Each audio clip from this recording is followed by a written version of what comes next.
Ce podcast parle de sexualité et de BDSM. Il n'est pas adapté aux enfants ou aux personnes sensibles. Écoutez-le à vos risques et périls.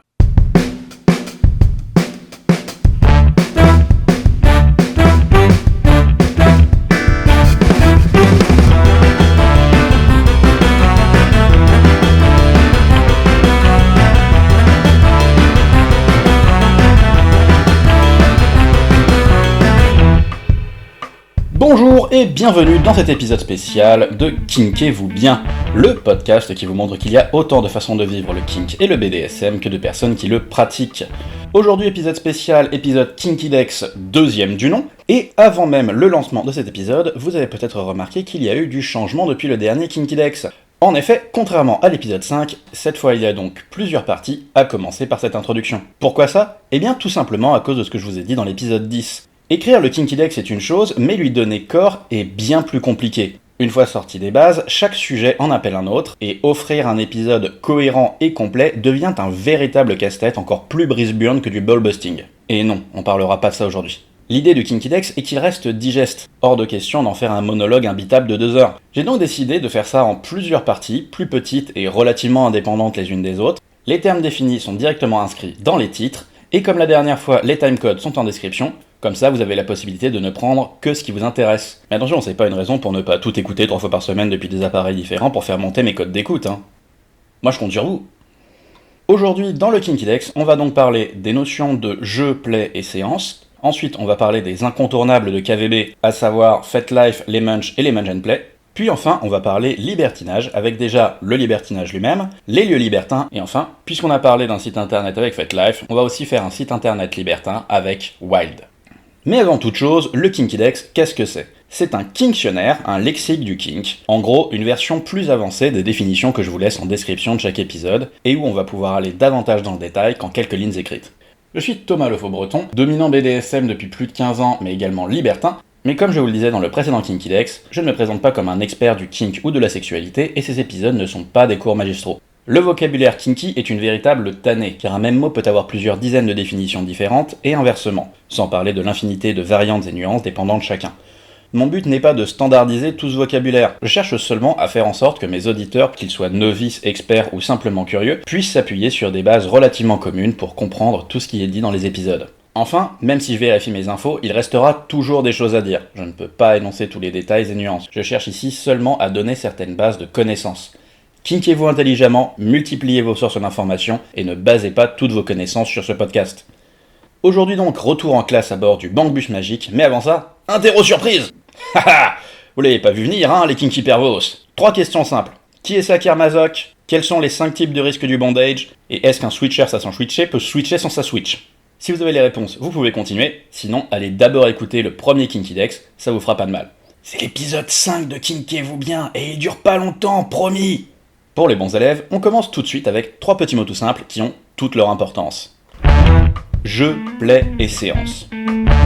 Ces 3 termes sont évidents pour la majorité, mais incompris par certains. Alors je préfère crever l'abcès et en parler une bonne fois pour toutes, car on le rappelle, l'idée du format Kinkidex est justement d'éviter que les auditeurs puissent se sentir exclus par leur non-connaissance ou mécompréhension de certains termes, d'autant que ces 3-là sont parfois désappréciés de certains, donc autant y aller. En BDSM, comme dans de nombreux kinks, quand on parle de jouer, on parle simplement de pratiquer. Cela pouvant être sexuel comme non sexuel, on ne peut pas simplement utiliser des termes comme coucher ensemble, baiser ou même faire la chose. La notion de jeu englobe basiquement toute pratique, qu'elle soit sexuelle ou non, qu'elle soit physique, verbale ou même seulement cérébrale. Le terme de jeu est déprécié par certains car si une pratique est appelée un jeu, elle peut être perçue seulement comme un jeu, ou encore que l'on y joue obligatoirement un rôle et donc que l'on ne peut pas y être soi-même. Mais même si cela peut être vrai pour certains, ce n'est pas à prendre davantage en considération que le fait qu'un hot dog ne soit pas fait à base de chien chaud. Le mot jouer désigne simplement une activité de plaisir. Ça correspond donc extrêmement bien aux différentes pratiques kinky, parce que normalement c'est censé être plaisant, et il n'y a pas à chercher plus loin. Quand on parle de jeu, on va aussi pouvoir rencontrer son anglicisme, play. Il sera par exemple très souvent utilisé pour catégoriser un événement où le jeu est possible. Une soirée play, comme par exemple un Munch and Play, sera une soirée où on aura la possibilité de pratiquer, en l'occurrence le BDSM, autrement dit, avoir la possibilité de jouer. Mais aussi, pour des raisons de praticité et de sonorité, le terme play va aussi très souvent être utilisé pour nommer des pratiques.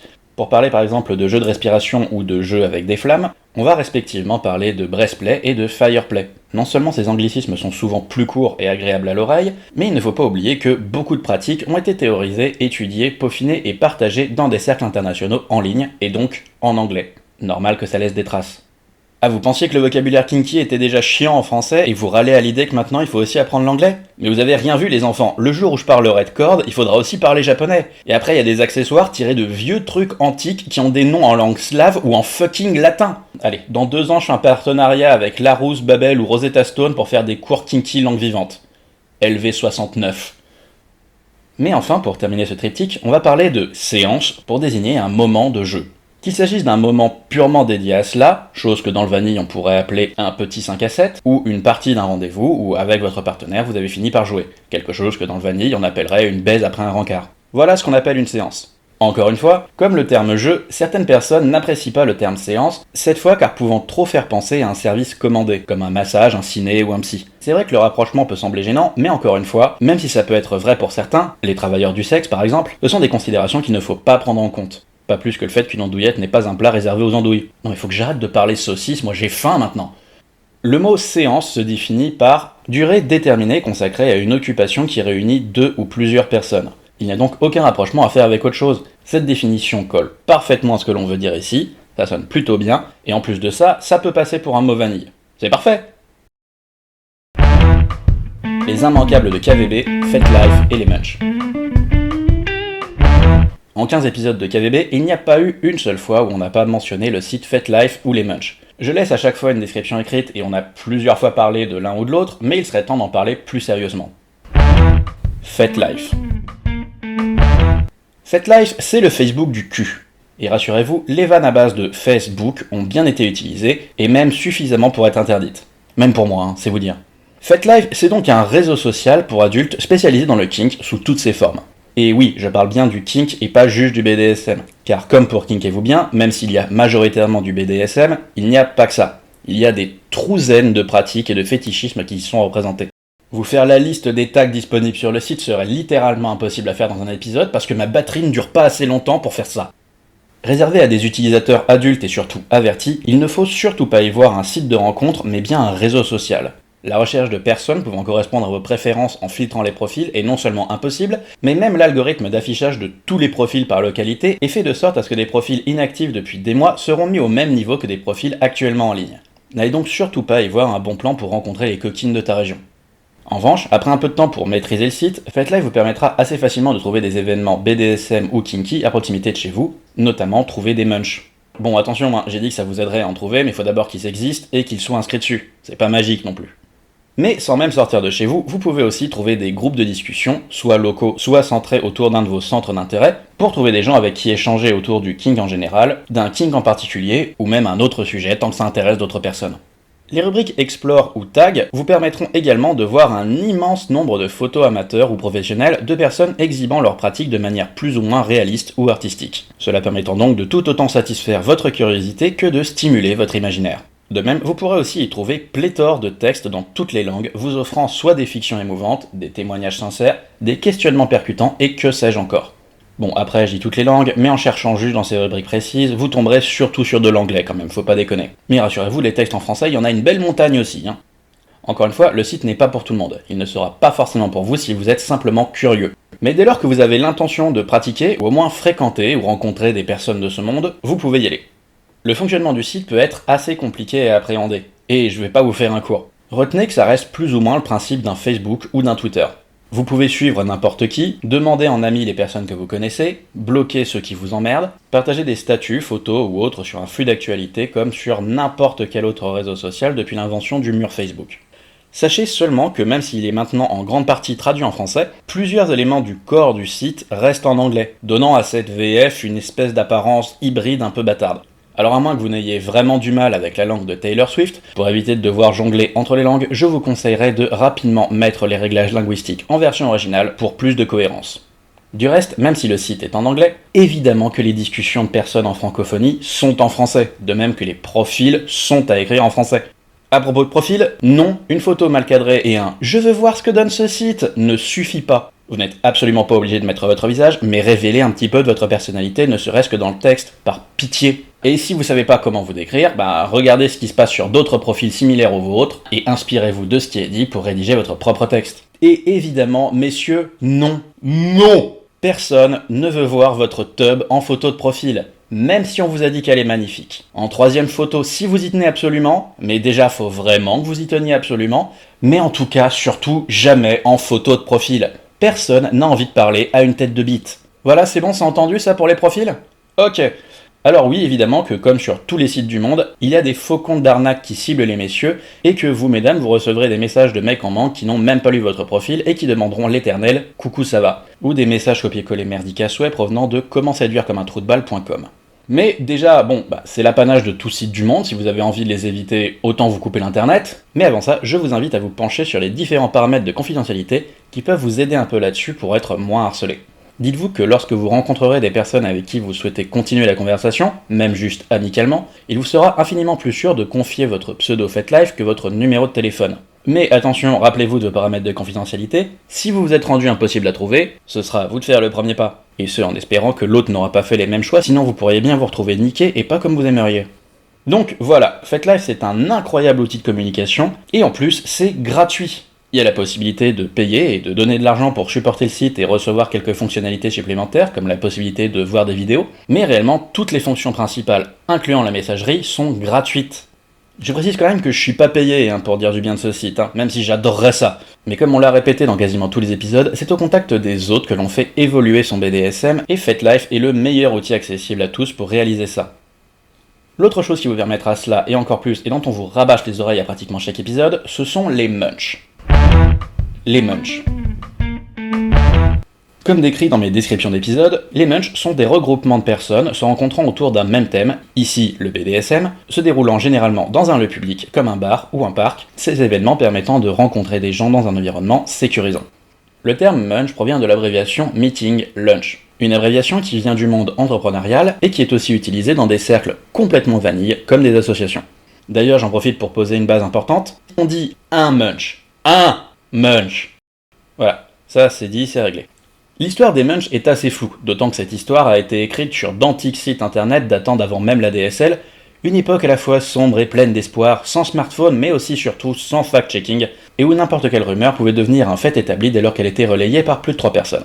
Même ce que je viens de vous dire sur le nom Munch est controversé, car si vous cherchez, vous allez tomber sur d'autres histoires donnant plusieurs raisons à ce nom qui sent bon l'apéro. Ma préférée étant celle racontant que les premiers Munch étaient nommés ainsi car elles avaient lieu dans un restaurant de San Francisco appelé le Burger Munch. Car oui, il faut savoir que Munch en anglais c'est aussi un terme de bouffe qui peut se traduire littéralement par fringale, d'où les Monster Munch qui n'ont rien à voir avec le BDSM. Enfin je crois. Est-ce que mon enfance est salie par un mensonge ? Mais bref, quelle que soit la raison initiale de la création des munchs, il faut bien comprendre que la pratique s'est répandue à travers le monde avec l'idée que ce sont des rassemblements, donc des meetings, et le plus souvent avec la possibilité d'y boire et manger, lunch, meeting, lunch, munch. Il existe une infinité de variantes de munch à travers le monde, il n'y a absolument pas de formule toute faite. Moi, dans un rayon d'à peine 1 heure de route autour de chez moi, il y a au moins 3 communautés distinctes, et si je pousse à 2 heures de route, là je crois qu'on dépasse même les 10. Et il n'y en a pas 2 exactement pareils. Non seulement chacun fait à sa manière, mais aussi ce sont des choses qui évoluent avec le temps. Que ce soit en fonction des opportunités, des lieux, des organisateurs, de ceux qui les aident, mais aussi des personnes qui viennent, des goûts et des idées de chacun. Un immense facteur de différence sera l'endroit. On en a rapidement parlé dans d'autres épisodes, mais il existe des munchs comme ceux que je connais à Toulouse, qui sont dans un lieu ouvert à tous, mais il y en a aussi dans des lieux plus fermés ou à accès payant. Il y en a où la discussion sera totalement libre, d'autres qui seront particulièrement orientés sur un sujet, il y en a ouverts à chacun, d'autres ouverts seulement à ceux correspondant à des critères de sélection, par exemple respecter une forme de protocole. Il y en a pour tous les goûts. Bon, de mon côté, je prône l'ouverture à tous et la discussion libre, parce que c'est ce que je préfère, ce que je recherche et ce qui, je pense, peut aider le plus de monde. Mais je ne vais rien avoir contre les personnes qui font autrement. Après tout, ce sont eux qui se font chier à organiser, ils peuvent bien faire comme ils veulent. Il faut savoir aussi que le moindre détail peut changer radicalement un munch, comme un choix de date ou de disposition de table. C'est pas une blague! Ne vous fiez donc pas forcément à une seule expérience. Si vous n'avez pas forcément aimé, retentez votre chance une autre fois, un peu plus tard. Les éléments qui vous ont déplu pourraient n'avoir été que pour cette fois-là, et vous avez au final seulement joué de malchance. Mais retenez bien que l'une des choses qui peut le plus gâcher votre expérience, c'est vous-même et ce que vous cherchez. Si vous venez mais ne parlez à personne, vous vivrez un moment étrange et vous vous sentirez pas accueilli. Si vous venez à plusieurs, que ce soit en couple ou un petit groupe d'amis, et que vous restez entre vous sans vous mélanger, ce sera un peu la même chose. Mais surtout, même s'il est possible de trouver des partenaires en munch, Je vous déconseille plus que vivement d'y aller avec cet objectif. Vous en reviendrez systématiquement déçu. Non seulement, comme ce ne sera pas l'envie majoritaire des participants, vous aurez du mal, mais en plus, il n'y a rien de plus visible qu'un chasseur qui tourne autour de ses proies. Tout le monde le voit et personne n'aime ça. Donc si c'est votre envie, faites partir cette idée à l'eau froide avant de venir, ou ne venez pas. Non seulement vous rentreriez frustré, mais en plus, vous risqueriez de gâcher le moment pour les autres. Enfin, les organisations Munch sont toutes différentes, donc je peux pas vraiment parler pour toutes, mais la plupart du temps, les organisateurs aiment gérer une certaine forme de sécurité, ou en tout cas s'assurer du bien-être des participants. S'il y a donc quelque chose ou quelqu'un qui a gâché votre moment, que ce soit quelque chose de minime ou majeur, ne partez pas seulement sans rien dire. Allez trouver un des organisateurs pour le lui signaler, ou si vous n'osez pas le faire le soir même, ou que vous n'y pensez qu'avec du recul, par pitié, signalez-le au moins par message aux organisateurs. C'est un sujet que j'aborderai davantage quand je parlerai du vetting, mais attention, vraiment, signalez-le aux orgas, ils sont pas devins, ils vont pas le deviner, et si vous ne dites rien, le problème va rester, voire même grandir, et potentiellement, la chose peut prendre des proportions dramatiques. Donc vraiment, quand vous avez un problème en Munch quel qu'il soit, signalez-le aux organisateurs. J'insisterai jamais assez là-dessus. Enfin, si vous pensez entrer en Munch comme dans une société alternative avec ses codes et ses règles bien établis et partagés par tous, ou du moins partagés par une certaine élite du kink, vous vous gourrez. C'est juste des gens comme tout le monde qui se retrouvent dans un bar ou autre pour discuter. Ce genre de choses pourrait vous sembler arriver, ou en tout cas vous être présenté dans des événements protocolaires. Mais même là, retenez bien qu'il n'y a pas de saint protocole partagé internationalement par une caste supérieure de pervers élitistes. Non! C'est juste que Michel et Sandrine ont décidé de ces règles-là, et comme on est chez eux, on suit leurs règles. Mais si vous allez chez Josiane et Jean-Fifi, là ce sera pas la même chose. Désolé de briser vos fantasmes de high white shot, et vraiment, je ne cherche pas à cracher sur le protocolaire, chacun son kink.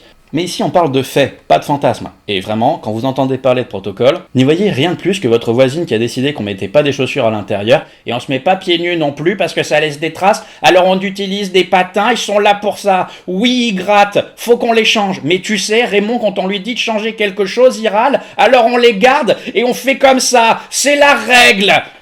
C'est bon, le fantasme est brisé? Vous êtes prêts à continuer sur la réalité? Alors c'est reparti. Les Munch sont presque toujours signalés en événements sur FetLife, mais certaines organisations publient aussi parfois leur calendrier d'événements sur d'autres plateformes comme Facebook, X ou Insta. Vous savez, les endroits où il y a aussi une page Kinkez-vous bien que vous pouvez rejoindre. Après, attention, ils sont pas forcément annoncés longtemps à l'avance. On rappelle que l'organisation de Munch est un boulot bénévole, donc ça se fait quand il y a le temps. Et du coup, autant il y a des organisations qui vont tout prévoir avec 6 mois d'avance, et d'autres qui vont publier les événements moins d'une semaine à l'avance. En revanche, ces organisations vont donc généralement avoir une page dédiée sur laquelle il est écrit la fréquence des événements. Ça vous permet donc d'être un peu prévoyant. J'aurais évidemment aimé vous mettre une liste exhaustive d'organisations de Munch en France et en francophonie, mais comme je vous l'ai dit, ces organisations fourmillent un peu partout et peuvent être plus ou moins difficiles à trouver, sans parler des difficultés de cette organisation faisant qu'on ne sait jamais combien de temps une organisation va pouvoir tenir. Je vous renvoie donc à Saint Google et à l'apôtre FetLife pour vous aider dans vos recherches et trouver des Munch près de chez vous, où que vous soyez sur le globe. Vous tapez Munch, M-U-N-C-H, puis la ville, département ou région de votre choix, et une fois que vous avez pu faire abstraction de toutes les pages qui vous parlent de la ville de Munich, München, vous trouverez votre bonheur assez rapidement.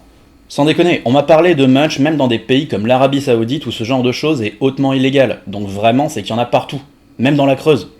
Non, c'est faux, il y a rien dans la Creuse, faut pas déconner non plus, c'est la Creuse quoi. Mais il y en a pas loin à Limoges, et j'ai rencontré leur gars il y a quelques mois, ça a l'air cool. Bon, en tout cas, il suffit de chercher, et vraiment, je ne saurais que trop vous conseiller d'aller en Munch. C'est infiniment libérateur de plein de façons, et c'est dingue comment ça fait évoluer votre pratique. Munch and Play. Une variante du Munch dont on a aussi souvent parlé, ce sont les Munch and Play. Si vous avez suivi la première leçon de ce Kinkidex sur le Play, vous aurez facilement compris qu'un Munch and Play est un regroupement des mêmes personnes que l'on trouve à un Munch et organisé par les mêmes organisateurs, mais avec l'objectif, ou en tout cas la possibilité, de jouer, c'est-à-dire pratiquer le BDSM. Les soirées BDSM, d'une manière générale, sont soit des événements privés, pour lesquels il faut donc connaître les gens pour y être invité, soit des événements commerciaux, où basiquement n'importe qui avec une carte de crédit peut rentrer tant que les quotas de l'établissement sont respectés. Un Munch and Play a l'avantage d'être quelque part entre les deux. Même si l'entrée est généralement payante, il s'agit plutôt d'une participation aux frais et non d'un prix d'entrée, ce qui en fait une soirée BDSM non commerciale. Mais en même temps, ça reste infiniment plus facile d'accès qu'une soirée privée chez quelqu'un, puisque vous pouvez rencontrer des organisateurs en Munch et donc en événement public. Ce qui fait donc des Munch and Play un événement privé avec candidature publique. Aussi, les organisateurs de Munch sont généralement au fait des casseroles que peuvent traîner certains, et vont donc éviter d'accepter l'entrée des personnes à risque, offrant ainsi une certaine sécurité aux participants. Un Munch and Play est donc sans aucun doute la meilleure occasion pour faire sa première soirée BDSM en public. Plus facile d'accès qu'un événement privé classique, mais aussi plus sécurisé, pédagogique et novice-friendly qu'un événement commercial. Du reste, chaque organisation et événement sera différent. Je vous recommande donc de vous renseigner auprès des organisations locales de Munch pour savoir s'ils organisent déjà des Munch & Play, et surtout savoir quand pourrait être organisé le prochain. Libertinage.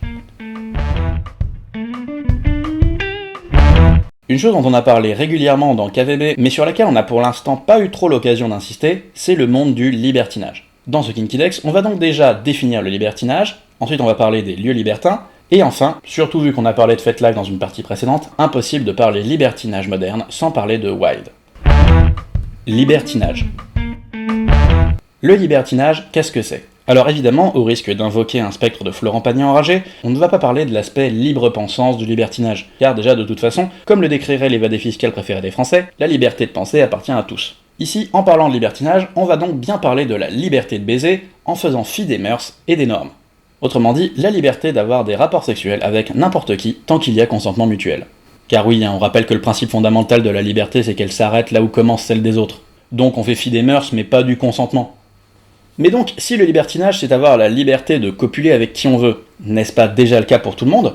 Eh bien, en sens strict, en France, aujourd'hui, et surtout sur le plan légal, oui. Mais c'est là qu'on doit rappeler que le libertinage nous vient d'un temps où la pensée puritaine faisait loi. On ne couchait pas avant d'être marié, et en bonus, rares étaient ceux qui pouvaient choisir la personne avec qui ils allaient le faire. Aujourd'hui, ça a bien changé, et par ignorer les mœurs et les normes, on va davantage parler des normes relationnelles. Être libertin, c'est donc ne pas limiter ses rapports sexuels à des personnes avec qui on a des relations. Cependant, attention à ne pas confondre avec le polyamour, qui n'a rien à voir. Le polyamour, c'est la possibilité d'avoir plusieurs relations romantiques en même temps, qu'elles soient sexuelles ou non. Le libertinage, comme je viens de le dire, c'est la possibilité d'avoir des relations sexuelles avec autant de personnes que l'on souhaite, mais sans forcément qu'il y ait la moindre relation émotionnelle ou affective. Et attention encore, le libertinage n'est pas non plus le fait de ne coucher que sans relation, c'est seulement avoir la possibilité de le faire. Et c'est là qu'arrive la multiplicité des définitions créant les vrais et les faux libertins. Alors vous le savez, moi les notions de vrai et de faux, c'est un peu comme le vrai BDSM, ça a un peu souvent tendance à me trigger. Car à moins qu'une personne se trompe de mots et ne confonde par exemple l'exhibitionnisme ou le voyeurisme avec le libertinage, et le fait que le libertinage est avant tout défini par la notion de liberté, rend toute tentative de préciser plus étroitement sa définition, non seulement ostracisante et puérile, mais aussi aller totalement à contresens, car évidemment, essayer de régir la liberté, c'est devenir ce que tu étais censé combattre, Anakin. Le libertinage se nuance sur une palette gigantesque pouvant se mélanger à la quasi-totalité des autres kinks. Les seules règles qui lui sont imposées sont celles du consentement mutuel et de la prudence sanitaire. D'ailleurs, pour ce dernier point, je vous remets en description le lien vers l'article Fête Live de Dr Libertin sur les recommandations en matière de bilan de santé, et que vous pouvez toujours trouver en images sur les autres réseaux sociaux de Kinkez-vous bien. Les lieux libertins. Le libertinage peut se pratiquer en privé, par des rencontres aléatoires de la vie, lors de soirées libertines privées, ou grâce à des applications et sites de rencontres libertins, tout comme cela peut se pratiquer en public, dans des clubs, des saunas ou des événements libertins.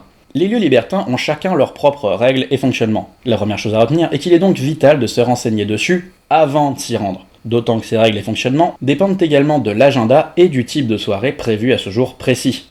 Après, même s'il y a toujours des exceptions, on va souvent trouver des sortes de standards nationaux, des règles relativement communes à la majorité des clubs. En France, l'un de ces standards est le dress code. Faisant de plus en plus polémique pour de bonnes raisons, le code vestimentaire des lieux libertins n'engage pas simplement à une tenue correcte exigée, mais demande bien souvent des tenues particulièrement sexy, voire putassières pour les dames, et surtout presque tout le temps l'obligation de porter une robe ou une jupe, pantalon interdit, voire même le port de talons hauts. C'est donc évidemment cette différence de traitement qui pose problème par son caractère sexiste et rétrograde sur l'image de la femme. D'autant qu'il est parfois des plus incompréhensibles, comme pour le cas de ce qu'on appelle les clubs humides, à savoir les saunas et hammams libertins, puisque généralement, à l'exception du bar à l'entrée, la totalité de l'endroit impose d'être presque totalement dénudé. Or, les dress codes s'y appliquent encore très fréquemment. Or, ça fait chier de devoir se procurer et enfiler une tenue suffisamment sexy pour avoir le droit de rentrer dans un endroit où le premier geste qu'on va faire sera de foncer au vestiaire pour la retirer et mettre une serviette ou un paréo. Que l'on applique la notion de tenue correcte exigée pour éviter de se retrouver avec des gens qui viennent en short et tongs est une chose, mais ici c'est bien souvent poussé à des niveaux fort critiquables. Sans rire, il y a 2 mois je suis allé en club avec ma partenaire jupe ras la moule et dos nu jusqu'à l'arrêt, on s'est fait refouler par la guichetière parce qu'elle trouvait sa tenue pas assez sexy. Ma partenaire s'est carrément déshabillée à l'accueil devant tout le monde pour exhiber sa lingerie, sinon on rentrait pas. Enfin bref. On peut aussi reprocher au club leur côté majoritairement hétéronormé, cependant que ce soit ces problèmes ou celui de la baisse progressive de la luminosité dont je vais parler dans un épisode, ce sont des problèmes qui ne datent pas d'hier, les critiques sont faites depuis des années, mais il ne faut pas oublier que les lieux libertins sont des lieux privés et que leurs propriétaires sont donc totalement en droit d'imposer ce qu'ils veulent à l'intérieur de leur établissement. Que ce soit simplement pour contenter leur goût personnel, que ce soit pour contenter une clientèle majoritaire, ou que ce soit pour favoriser une clientèle ciblée, par exemple n'accepter que les personnes avec des tenues de ouf en se disant que cela va favoriser une clientèle plus fortunée, susceptible de dépenser un max de conso au bar. En ce qui concerne les événements, même hors club, c'est un peu pareil. Il faut bien que les organisateurs établissent des règles. Il faut donc s'être renseigné autant que possible avant et choisir de s'y plier ou d'aller ailleurs. Quoi qu'il en soit, les lieux libertins sont une sorte de petit monde à part qu'il est toujours fascinant de visiter. Si vous avez des craintes à franchir ce pas, tentez d'y aller en couple. Même si vous y allez avec une personne avec qui vous ne comptez pas forcément coucher, au moins vous serez rassuré d'avoir un allié et un ami avec qui discuter. Enfin, ne vous faites pas une opinion sur une seule soirée. L'ambiance dépend autant du lieu que du type de soirée et des personnes présentes. Vous pouvez aller dans le même club 2 fois de suite, et vous n'y vivrez jamais 2 fois la même soirée. Wild. Wild, avec 2 Y, c'est donc avant tout un site internet de rencontres libertines, mais pas seulement. En effet, Wild sera d'ailleurs présenté davantage comme un réseau social libertin, avec des groupes spécialisés, localisés ou les deux, des pages pour presque tous les lieux libertins existants, mais c'est aussi une grosse plateforme de vidéos libertines amateurs et surtout de live vidéo, ainsi que d'autres fonctionnalités plutôt intéressantes comme un système de vetting intégré, mais on reviendra là-dessus plus tard. Car attention, cher Kinky Pervos, calmez votre joie, l'inscription sur ce joli site a beau être gratuite, la quasi-totalité de ses fonctions sont payantes. Quoi, Thomas, tu nous parles d'un service payant? Est-ce qu'on te rémunère pour que tu les recommandes? Non, mais c'est quand ils veulent, hein. Car en effet, Wild est devenu de manière incontestable la plus grosse plateforme de libertinage en France et en Europe francophone. Il m'était donc impossible de ne pas parler d'eux à un moment ou à un autre. Prônant la liberté, le respect et la bienveillance, Wild s'est principalement fait connaître grâce à sa large communauté en lien direct avec presque tous les lieux et événements libertins existants, mais aussi par son apparence de sécurité. Bon, évidemment, comme n'importe quel site, vous avez des chieurs, des arnaques et tout le reste. Mais déjà, les fonctions de blocage et de filtre pour les prises de contact sont suffisamment développées pour réduire les nuisances, mais l'une des fonctions aidant le plus à des rencontres en toute sécurité, c'est le système de vetting intégré de Wild, les témoignages. En effet, lorsque vous avez rencontré un libertin sur Wild, vous avez la possibilité de laisser une forme de commentaire sur son profil, ce qui permet à d'autres personnes en voyant ce profil de voir qu'au moins une personne l'a validé comme un bon partenaire de jeu. Ainsi, plus une personne dispose de témoignages, plus on peut la considérer comme validée par la communauté libertine locale. Rappelons que l'usage de cette fonction nécessite un abonnement payant. Il est donc plus que difficile de créer des faux comptes pour se laisser soi-même des faux témoignages. On peut donc plutôt bien leur faire confiance. D'autant que vous pouvez aussi voir le profil des auteurs de ces témoignages, vérifier leur date d'adhésion et leurs propres témoignages s'ils en ont, afin de vérifier leur authenticité. Alors on peut évidemment juger du fait qu'il faut bien commencer avec 0 témoignage avant de réussir à en obtenir, ça peut être d'ailleurs vécu comme une véritable épreuve, mais attention, c'est une chose bien comprise par les utilisateurs, et donc l'absence de témoignage est loin d'être un filtre rédhibitoire, loin de là. C'est seulement une option utilisable pour se sentir plus safe. Mais par exemple, il y a des événements libertins qui vont justement se servir du nombre de témoignages pour valider ou invalider des inscriptions à des événements. Car oui, on trouve des pages d'événements sur Wild. Et d'ailleurs, de plus en plus d'événements libertins emploient Wild pour leur système de candidature. Aussi par exemple, la quasi-totalité des clubs libertins affichent le calendrier de leur soirée avant tout sur Wild. Et c'est pas une blague, hein. Mon club libertin préféré met l'agenda de son site à jour moins d'1 fois par mois. En revanche, il est mis à jour presque chaque semaine sur Wild, et on peut y voir des soirées spéciales planifiées ultra à l'avance alors qu'elles ne seront affichées que plusieurs mois plus tard sur leur site. Voire parfois pas du tout. D'ailleurs, à noter, les pages de lieux et leur calendrier d'événements sont accessibles aussi aux membres sans abonnement. Donc personnellement, même sans abonnement, je ne vais plus sur les sites des clubs que je connais déjà, je vais directement sur Wild, plus ergonomique et standardisé. Wild a aussi animé pendant plusieurs années un podcast disponible sur la majorité des plateformes, notamment en vidéo sur YouTube, où il parle donc évidemment beaucoup de libertinage, sous de nombreuses formes des nuances. J'en ai écouté plusieurs épisodes, et c'était plutôt intéressant d'avoir l'opinion de personnes qui baignent dans le libertinage de manière professionnelle 7 jours sur 7. Le Kinkydex n'est pas une publicité, je vais donc pas vous énumérer toutes les autres fonctions du site, et d'ailleurs, du fait qu'il s'agit d'un site payant, je ne pourrais vous le recommander que si vous avez vraiment très envie de vous plonger entièrement dans le libertinage, et pas simplement si vous avez envie de voir à quoi ça ressemble. Mais vu le poids lourd qui est devenu Wild dans les libertinages, comprenez que si vous êtes libertin, Wild sera très certainement l'un des plus gros outils à votre disposition pour faire des rencontres. Mais si en écoutant ça vous vous apprêtez à créer un compte chez eux, je vous laisse en description mon lien de parrainage pour que vous et moi on reçoive en cadeau un mois d'abonnement gratuit. Voilà, c'est donc la fin de ce Kinkydex. Vous connaissez la musique, retrouvez Kinkez-vous bien sur les réseaux sociaux, n'hésitez pas à m'écrire pour me dire ce que vous aimeriez que j'aborde dans les prochains Kinkydex. Normalement, on se retrouve la semaine prochaine pour un nouvel épisode classique avec des invités, et en attendant, Kinkez-vous bien.